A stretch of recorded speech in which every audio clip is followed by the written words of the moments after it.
In the fall of 2024, on a gray afternoon at a train station in Portland, Maine, a woman witnessed something that made her stop breathing. She had been standing on the platform for several minutes, waiting for the 4:15 train to Boston, when she noticed a young woman nearby with a small boy. The child looked for maybe 5. He was restless, running short loops around his mother, excited by the noise and movement of the station. Then he tripped. He didn't fall hard, but his knee scraped against the concrete. He froze for a moment, stunned, then looked up at the woman with his face collapsing into the familiar shape of childhood pain, right before the tears come. The young woman reacted instantly. She crouched down, placed a steady hand on his shoulder, and spoke in a calm, automatic voice, not thinking about the words at all. "Take a breath first." The woman waiting for the train felt something seize inside her chest. Before she could stop herself, before logic or doubt had time to intervene, her lips moved, so quietly she barely heard it herself. "Then cry." The young woman finished the sentence aloud, still focused on her son. "Then cry." She rocked the boy gently as he inhaled shakily and began to cry. Not hysterically, just the honest tears of a child who needed release. Moments later, she stood, adjusted her bag, took his hand, and walked toward the stairs, disappearing into the flow of passengers. The older woman did not move, because that phrase did not belong to the world. It belonged to her. Her name was Julia Collins. She was 51 years old, and 22 years earlier, she had said those exact words to her daughter. Her daughter vanished from a playground in 2002.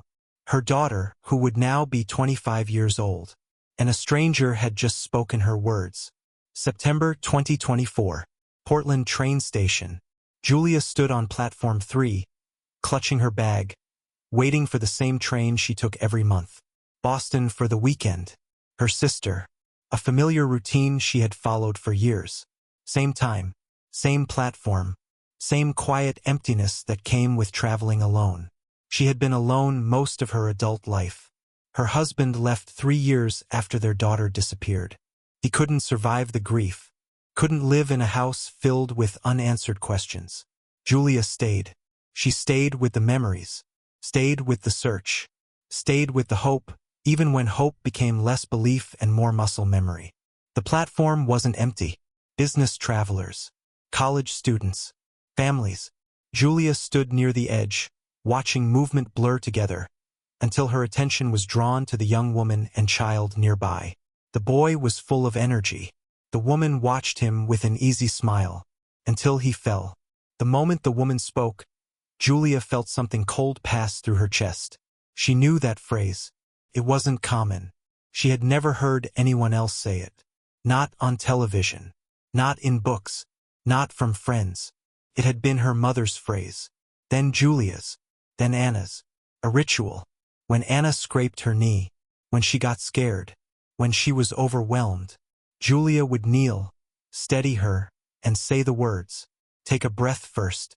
Then cry." And Anna would breathe. Cry. Feel better. It was private. Sacred. And now a stranger had spoken it. Julia tried to follow the woman. Her legs moved before her mind caught up. But the station was crowded. People crossed paths. Trains boarded. By the time Julia reached the stairs, the woman and child were gone. She searched the terminal frantically. Every face. Every corner. Nothing. The announcement echoed overhead. Final boarding for the 4:15 to Boston. Julia didn't get on the train. She stood there, trying to convince herself she had imagined it. Maybe it was coincidence. Maybe other families used the phrase. Maybe grief had finally distorted her senses. But she knew better. The rhythm, the tone, the exact inflection. Someone had taught that woman those words. Someone who knew Anna. That night, Julia sat in her kitchen, tea growing cold in her hands. She tried to dismiss the feeling, told herself she was seeing patterns because she wanted to.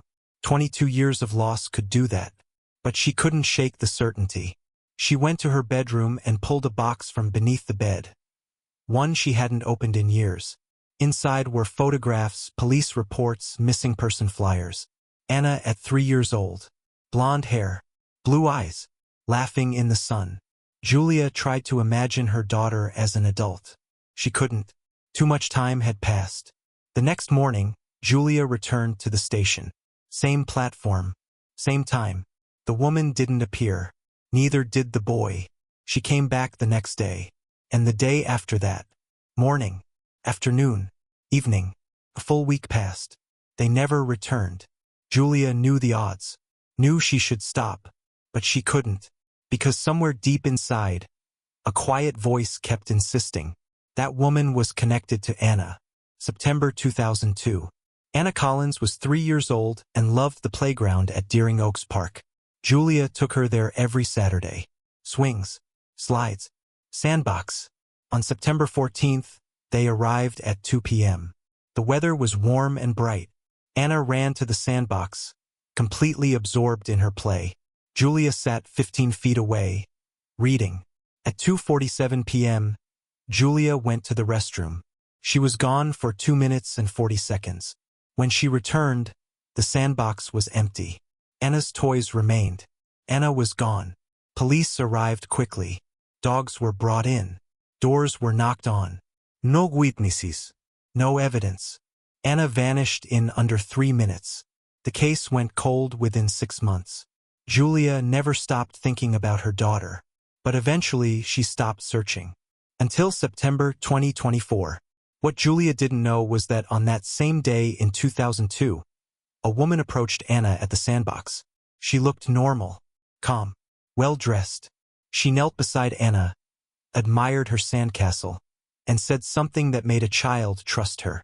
"Your mommy asked me to come get you. There's a surprise waiting." Anna hesitated, but the woman smiled, spoke gently, said they needed to hurry. Anna took her hand. Less than 60 seconds later, Anna was in a white van driving away. The woman sold Anna to a couple desperate for a child. They paid $45,000 through a private adoption agency. They were told the paperwork was legal, that the birth mother had signed everything. They named her Nora. They built a life around her. And Anna became someone else. As Nora grew, the memories faded. But not everything disappeared. Some things survived deeper than memory. Habits, reflexes, phrases. 22 years later, Nora had a son of her own. And when he fell, when he got scared, she said something without knowing why. Take a breath first, then cry. A week after the train station encounter, Julia sat in the Portland Public Library, staring at a computer screen. She had no name, no photo, only a phrase. She began searching newspaper archives. Not for missing children, but for found ones. Children with unclear records. Delayed registrations. Patterns. She found 9 cases, then more. 43 children registered years after their supposed birth dates. Too many to be coincidence. A retired city clerk noticed her searching. He explained how to read the data. The numbers told a story. This wasn't random. It was organized. Julia took the evidence to the police. Detective Michael Reeves reopened the case. The FBI became involved. Sealed records were accessed. One file stood out. Nora Bennett. Registered less than a month after Anna disappeared. Same age. Same city. Same timeline. DNA testing confirmed it. 99.9% match. Nora Bennett was Anna Collins. The reunion happened in a therapist's office. 22 years and 44 days after Anna vanished. Julia looked at the woman in front of her and saw both the child she lost and the adult she had become. Anna didn't remember. Julia told her that was okay. Then she spoke the words. Take a breath first. Anna finished the phrase without thinking. Then cry. 6 months later, Anna chose a new name that honored both lives. She introduced Julia to her son. And when he fell, she knew exactly where the words came from. Some children do come home. Some truths survive decades. And sometimes, a mother recognizes her daughter by a phrase no one else could know.